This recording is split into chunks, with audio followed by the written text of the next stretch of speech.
जानते हैं 3 × 10⁸ मीटर पर सेकेंड होता है। तो आप बच्चों इसमें कैलकुलेट कर लिया जाए कि एक एमयू में कितनी एनर्जी होती है। क्वेश्चन पूछता है कि एक एमयू में बच्चों कितना मिलियन टन वोल्ट की बच्चों एनर्जी होती है ना। डाटा लाइन दे दें कि मतलब कितना मिलियन टन वोल्ट एनर्जी होती है। इसी के बच्चों हमको कैलकुलेशन करनी है। तो बच्चों आप करेंगे क्या, डेल्टा ए करके बच्चों लिखेंगे delta m c square. Delta का मान बच्चों ने बताया 1.66 10⁻27 और सी का मान बच्चों 3 × 10⁸ का होल स्क्वायर कर देंगे। तो बच्चों कितने आ जाएंगे, तो 1.66 इंटू 10⁻27 3 3 के 9 8 दूनी 16 ये बच्चों जूल में आएगा। तो 9 छक 54 9 छक 54 59 9 5 14 10 के पावर बच्चों -17 सब्ट्रैक्ट कर देंगे तो आ जाएगा 11 जूल जाएगा। अब बच्चों इसको इलेक्ट्रॉन वोल्ट में हम जानते हैं कि एक इलेक्ट्रॉन वोल्ट इक्वल होता है बच्चों 1.6 × 10⁻19 जूल। तो बच्चों इसको जूल में इलेक्ट्रॉन वोल्ट में चेंज कर दीजिए तो 14.9 × 10⁻11 बच्चों 4 हटा दीजिएगा, ठीक है। अपन बच्चों करेंगे 1.6 इंटू 10⁻⁻19 इलेक्ट्रॉन वोल्ट। इसको सॉल्व करेंगे बच्चों तो आएगा 9 पॉइंट करके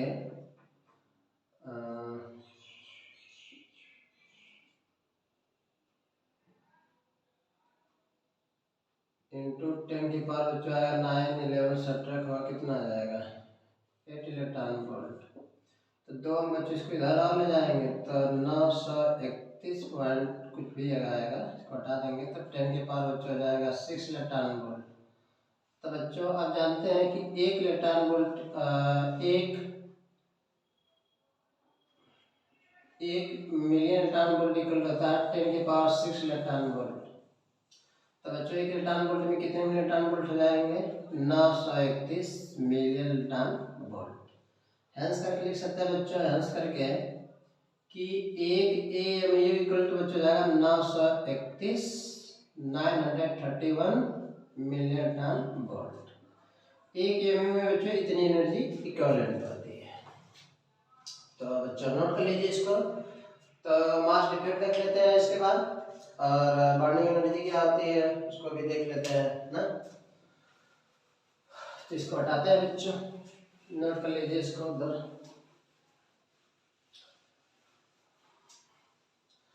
तो इस तरह से बच्चों देखेंगे मास डिफेक्ट क्या आता है। मास डिफेक्ट बच्चों ये भी आपका टॉपिक है 2023 के एग्जाम में बच्चों आने वाले हैं सब ना, बहुत इंपॉर्टेंट है मास डिफेक्ट। तो बच्चों इस तरह से देखेंगे जो मास डिफेक्ट को बच्चों होता है और डेल्टा एम होता है। तो बच्चों मास डिफेक्ट को समझेंगे कैसे कि यह मास डिफेक्ट किसी भी एटम में हुआ कैसे। तो बच्चों हम जानते हैं किसी एटम के न्यूक्लियस में अगर देखा जाए कि किसी एटम के न्यूक्लियस, मान लीजिए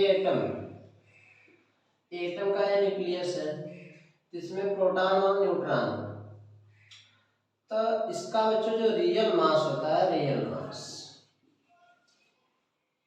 मास जो होता है बच्चों, और जो proton mass of proton plus mass of neutron होते हैं, इनके सम से बच्चों ये कुछ लेस होता है। इसका मतलब ये ग्रेटर होते हैं या लेस होता है। तो ये बच्चों इसको मास ऑफ बच्चों न्यूक्लियस बोल देते हैं, और इससे mass of proton mass of neutron that is करके देखेंगे बच्चों। Mass of proton plus mass of neutron जो होते हैं ये बच्चों ग्रेटर होते हैं, जो मास ऑफ न्यूक्लियस होता है थोड़ा लेस होता है। तो बच्चों इसके मास में से इनके सम जो मास ऑफ सम है इनको बच्चों इसमें से इसको मास को सब्ट्रैक्ट कर देते हैं तो ये मास डिफेक्ट आ जाता है। तो बच्चों देखेंगे mass defect equal to mass defect यानी डेल्टा एम इक्वल टू बच्चों, तो किसी भी एटम में बच्चों थोड़ा इसके समझने से पहले ऐसे कर लिया जाए कि जैसे मान लीजिए कि mass of proton plus mass of neutron मान बच्चों मास ऑफ न्यूक्लियस कर दीजिए। ये बच्चों उस एटम के लिए जिसके पास एटॉमिक नंबर यानी जो जिसके लिए बच्चों Z का मान 1 हो ना, नंबर ऑफ न्यूट्रॉन्स भी 1 हो, जैसे 0 भी कर सकते हैं, नंबर ऑफ न्यूट्रॉन 0 यानी हो ही नहीं है। तो इनके पास जैसे 1 न्यूट्रॉन कर दीजिए, नंबर ऑफ न्यूट्रॉन संख्या कर दिया जाए। तो इस तरह से अगर देखा जाए कि किसी भी एटम के फॉर एग्जांपल कर सकते हैं, एग्जांपल थ्रू समझ लिया जाए कि जैसे बच्चों मान लीजिए X कोई एटम है, ये इसका एटॉमिक नंबर है, ये इसका एटॉमिक वेट है। तो बच्चों इसमें जो Z आता है तो ये नंबर ऑफ प्रोटॉन्स होते हैं, नंबर ऑफ जो प्रोटॉन्स बच्चों होते हैं Np, ये बच्चों Z है, और नंबर ऑफ बच्चों जो न्यूट्रॉन होते हैं वह एटॉमिक वेट में से बच्चों Z सब्ट्रैक्ट कर देते हैं, नंबर ऑफ न्यूट्रॉन आ जाते हैं। तो इस तरह से बच्चों अगर देखा जाए, ये तो नोट हो गया होगा बच्चों।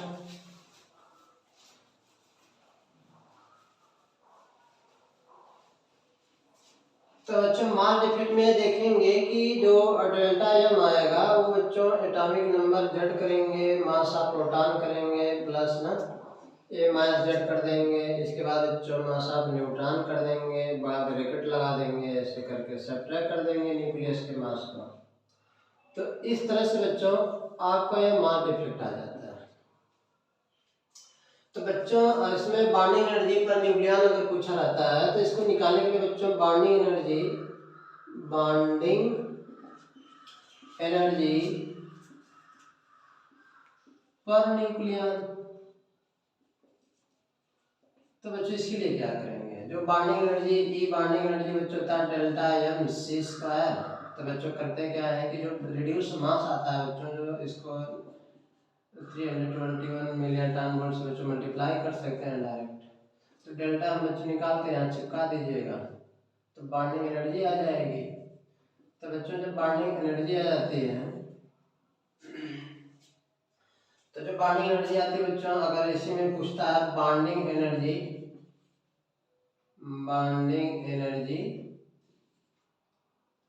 पर न्यूक्लियन, तो बच्चों अगर निकालना है तो क्या करेंगे, बाइंडिंग एनर्जी जो आएगी पर न्यूक्लियन करके, तो बाइंडिंग एनर्जी हो गया, ऐसे कर लीजिए अगेन करके AgIN again binding energy equal to delta m c square, delta m c square बच्चों 931 मिलियन टन वोल्ट कर देंगे, ये बाइंडिंग एनर्जी आ जाएगी। तो अब बच्चों बाइंडिंग एनर्जी पर न्यूक्लियन कहाँ रहेगा, पर न्यूक्लियन। तो बच्चों क्या करेंगे, तो जो एटॉमिक वेट होता है जो डेल्टा बच्चों यहाँ से मान लीजिए बाइंडिंग एनर्जी पर न्यूक्लियन आपको निकालना है, डेल्टा ई करेंगे यहाँ पे, डेल्टा ई आएगा तो जो delta m into 9.301 million ton volt है बच्चों, इसमें क्या करेंगे, इसके एटॉमिक वेट से डिवीजन कर देंगे, ये बच्चों बाइंडिंग एनर्जी पर न्यूक्लियन आ जाती है। तो इस तरह से बच्चों आपका टॉपिक यहाँ पे एंड होता है कि बाइंड मास इफेक्ट क्या होता है, बाइंडिंग एनर्जी क्या होती है। तो बच्चों बाइंडिंग एनर्जी होती है कि जैसे किसी भी जो न्यूक्लियस होता है, तो न्यूक्लियस में बच्चों मान लीजिए प्रोटॉन और न्यूट्रॉन है, तो the amount of energy required to dissociate proton to neutron या dissociate to proton and neutron from the nucleus is called binding energy. तो ई बाइंडिंग एनर्जी बच्चों ने लिखा दिया delta M 931 million ton volt. इस तरह से बच्चों कैलकुलेट कर सकते हैं, किसी भी एटम के एटॉमिक वेट से डिवीजन कर देंगे बच्चों, मास डिफेक्ट आ जाएंगे, sorry binding energy per nucleon आ जाएगा। तो इस तरह से बच्चों टॉपिक देख सकते हैं। इसके बाद बच्चों आपका जो आपके सिलेबस में है, जो एग्जाम में आने वाले हैं न्यूक्लियस एटम वाले चैप्टर से या न्यूक्लियस से, तो बच्चों न्यूक्लियस में कुछ जैसे आपका न्यूक्लियर फिजन है, न्यूक्लियर फिजन है, एक फ्यूजन होता है, एक फिजन। तो बच्चों जैसे न्यूक्लियस फिजन, तो बच्चों जो न्यूक्लियस फिजन होता है इसमें दो रिएक्शन होते हैं, एक दूसरा होता है न्यूक्लियर फिजन, न्यूक्लियर फ्यूजन इसमें बच्चों फिजन में क्या होता है कि जो मतलब ग्रेटर न्यूक्लियस होते हैं वो बच्चों टू लाइट न्यूक्लियस में डिसोसिएट हो जाते हैं, बढ़ जाते हैं, सेपरेट हो जाते हैं। और न्यूक्लियस फ्यूजन में बच्चों होता है कि दो लाइट न्यूक्लियस होते हैं, एक आपस में जुड़कर किसी ग्रेटर न्यूक्लियस का बच्चों फॉर्मेशन करते हैं। तो इस तरह से देखेंगे तो सबको बच्चों पारी समझ लेते हैं कि जैसे इसमें आपका नंबर 1 है न्यूक्लियस फिजन। न्यूक्लियस फिजन में बच्चों ये देखते हैं कि यह एटम बम में होता है न्यूक्लियर फिजन, जिसमें बच्चों कंट्रोल चेंज रिएक्शन होती है, कंट्रोल चेंज रिएक्शन होती है, बाद में देखेंगे। किसमें बच्चों जैसे मान लीजिए एक न्यूक्लियस है, कोई हल्का पार्टिकल आया बच्चों, जैसे न्यूट्रॉन आया और यह मान लीजिए यूरेनियम है, बाद में यूरेनियम 235 38 भी ले सकते हैं, कोई दिक्कत नहीं है। तो ये बच्चों इस पर कोलाइड करता है, कोलाइड करने के बाद बच्चों इसमें इंटर हो जाता है, तो इसका जो एटॉमिक वेट होता है बढ़ जाता है, एक नंबर 35 की जगह 36 हो जाता है। और ये बच्चों दो लाइट न्यूक्लियस में डिसोसिएट हो जाता है, जैसे बैरियम और क्रिप्टॉन के यार 36 89 56 154। साथ में बच्चों इसमें एनर्जी भी निकलती है और 3 न्यूट्रॉन भी बच्चों निकलते हैं, तो बात की बात है। तो ये जो प्रोसेस हो रहा है और एनर्जी भी निकलती है, ये जो प्रोसेस है ये बच्चों न्यूक्लियस फिजन है। जैसे किसी हैवी नाभिक है, ये बच्चों हैवी न्यूक्लियस है,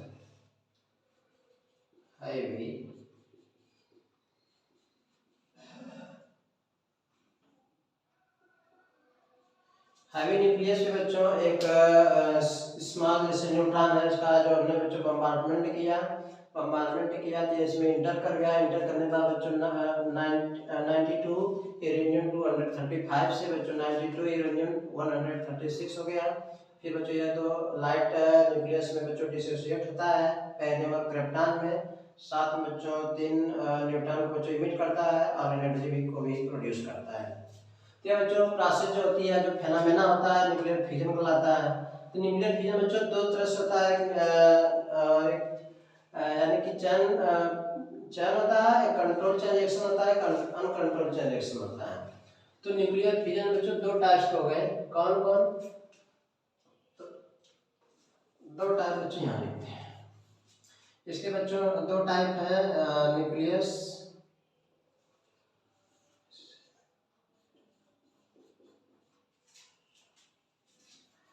कंट्रोल, अनकंट्रोल लिखते हैं। अनकंट्रोल चैन रिएक्शन, दूसरे बच्चों जाएगा कंट्रोल चैन रिएक्शन।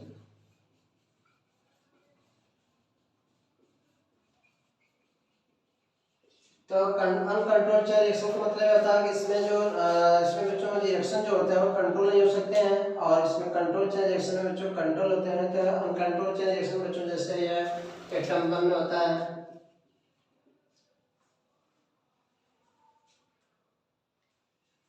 और बच्चों ये बच्चों हाइड्रोजन बम में होता है।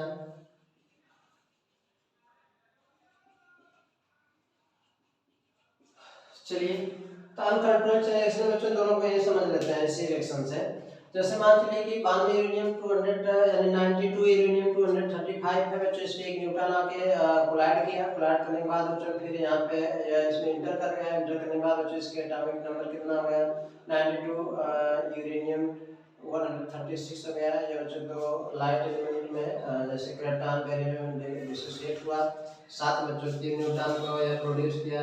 3 न्यूट्रॉन बच्चों अगले 3 यूरेनियम से टकराएंगे ना, या जो फिर 3 यूरेनियम से टकराएंगे ऐसे करके, फिर यह बच्चों टकराएगा, फिर यह भी टकराएगा उसी तरह से, उसी रेशियो में टकरा कर बच्चों फिर यह बेरियम क्रिप्टॉन बनेंगे, फिर बेरियम बच्चों क्रिप्टॉन बनेंगे ना, फिर बेरियम क्रिप्टॉन बनेंगे। तो और साथ में बच्चों फिर 3 न्यूट्रॉन प्रोड्यूस होंगे, 0n1 करके ऐसे, फिर 3 न्यूट्रॉन बच्चों प्रोड्यूस होंगे 0n1 फिर बच्चों इसमें भी 3 न्यूट्रॉन प्रोड्यूस होंगे 0n1 सोचो बच्चों कितना भयानक रिएक्शन होने वाले, कितना भयानक रिएक्शन होने वाले न्यूक्लियर फिजन में। ये बच्चों अनकंट्रोल चेन रिएक्शन है। अनकंट्रोल चेन रिएक्शन में जब किसी हेवी न्यूक्लियस पे एक न्यूट्रॉन बच्चों बम्बार्डमेंट करते हैं तो यह इसमें न्यूट्रॉन जो होता है यूरेनियम में इंटर कर जाता है, और बच्चों बेरियम और क्रिप्टॉन में इसकी एनर्जी जो होती है डिसोसिएट हो जाती है, और साथ में जो 3 न्यूट्रॉन प्रोड्यूस करता है। यह जो 3 न्यूट्रॉन बच्चों प्रोड्यूस करता है, यह 3 न्यूट्रॉन नेक्स्ट 3 यूरेनियम से बच्चों क्या करते हैं? इंटैक्ट होते हैं। इंटैक्ट होने के बाद बच्चों फिर बेरियम क्रिप्टॉन में टूटते हैं, फिर साथ में 3 न्यूट्रॉन मुक्त करते हैं। एट लास्ट बच्चों यह रिएक्शन आगे की तरफ मूव करता रहता है, इसलिए बच्चों इस रिएक्शन को अनकंट्रोल चेन रिएक्शन कहते हैं। यह एटम बम में होता है। और कंट्रोल चेन रिएक्शन में बच्चों क्या होता है कि जो हाइड्रोजन बम में होता है प्रोसेस, इसमें सेम प्रोसेस है, बट इसमें होता यही है कि आर्टिफिशियल मेथड से इसमें 2 न्यूट्रॉन को बच्चों कैप्चर कर लिया जाता है। इसमें कंट्रोल चेन रिएक्शन में 2 न्यूट्रॉन को बच्चों आर्टिफिशियल मेथड से कैप्चर कर लिया जाता है, तो यह आगे का प्रोसेस समाप्त हो जाता है। पहले बच्चों इसको नोट कर लीजिए, बना लीजिए। ओके, तो बच्चों यहाँ पर देखेंगे कि जो इसमें जो 2 न्यूट्रॉनों को जब कैप्चर कर लिया जाता है तो ये इधर तक प्रोसेस समाप्त हो जाएगा, और बच्चों ऐसे ऐसे फिर आगे की मूव करेगा, फिर 2 से कैप्चर कर लेंगे आर्टिफिशियल मेथड से, फिर 1 न्यूट्रॉन बच्चों फ्री रहेगा। एट लास्ट बच्चों रिएक्शन फिनिश हो जाते हैं। इसलिए इसे बच्चों क्या कहते हैं? Control chain reaction. एक बच्चों फ्यूजन हो गया है, एक फ्यूजन था आपका। फ्यूजन बच्चों देखेंगे थोड़ा से, ये फ्यूजन के प्रोसेस में क्या होता है? उल्टा होता है इसका। फ्यूजन का उल्टा फ्यूजन होता है। इसमें बच्चों देखेंगे कि इसमें एक हैवी न्यूक्लियस जो था बच्चों 2 लाइट न्यूक्लियस में डिसोसिएट हो रहा था, ठीक है। तो जो फ्यूजन में होने का है कि जो इसमें दो लाइट एलिमेंट्स आपस में जुड़कर एक हैवी न्यूक्लियस का फॉर्मेशन करते हैं और एनर्जी को प्रोड्यूस करते हैं।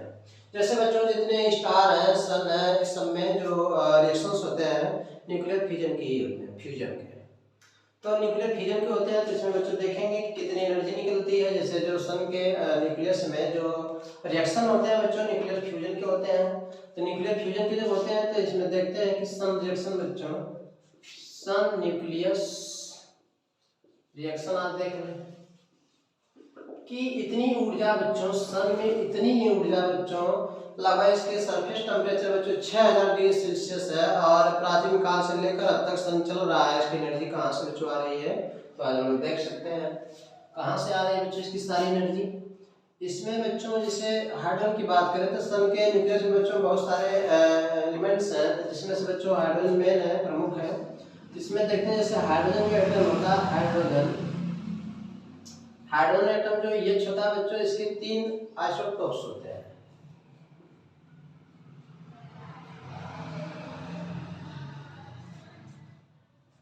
ONH1, ONH2, ONH3। तो ये बच्चों आपका प्रोट्रियम होता है, ये ड्यूटेरियम होता है, ट्राइटियम होता है। प्रोट्रियम, पोट्रियम, ड्यूटेरियम, ट्राइटियम, 3 आइसोटोप होते हैं। तो बच्चों सन की रिएक्शन में देखा जाए तो इसमें सबसे पहले बच्चों ड्यूटेरियम इन्वॉल्व होता है। तो एक ड्यूटेरियम बच्चों सेकेंड ड्यूटेरियम से जब कंबाइंड होता है तो बच्चों एक ट्राइटियम का निर्माण करता है और साथ में एक न्यूट्रॉन को मुक्त करता है। एक प्रोट्रियम मुक्त करता है और बच्चों 4 मिलियन टन वोल्ट की एनर्जी भी प्रोड्यूस करता है। तो बच्चों जब एक ड्यूटेरियम दूसरे ड्यूटेरियम से मिलकर एक ट्राइटियम और एक प्रोट्रियम का निर्माण करता है, 4 मिलियन टन वोल्ट की एनर्जी को प्रोड्यूस करता है। अगेन देखेंगे बच्चों इसमें 1s3 पुनः बच्चों एक ड्यूटेरियम से कंबाइंड होता है, 2He4 एक हीलियम की न्यूक्लियस का फॉर्मेशन करता है और साथ में बच्चों एक न्यूट्रॉन करता है। अब प्लस बच्चों 17.6 मिलियन टन वोल्ट की एनर्जी प्रोड्यूस होती है। ये बच्चों जो चेन रिएक्शन है ये बच्चों बार बार रिपीट होते रहते हैं, इससे एनर्जी की बरकरार रहती है। तो बच्चों आज का टॉपिक यहीं समाप्त होता है। जय हिंद, जय भारत।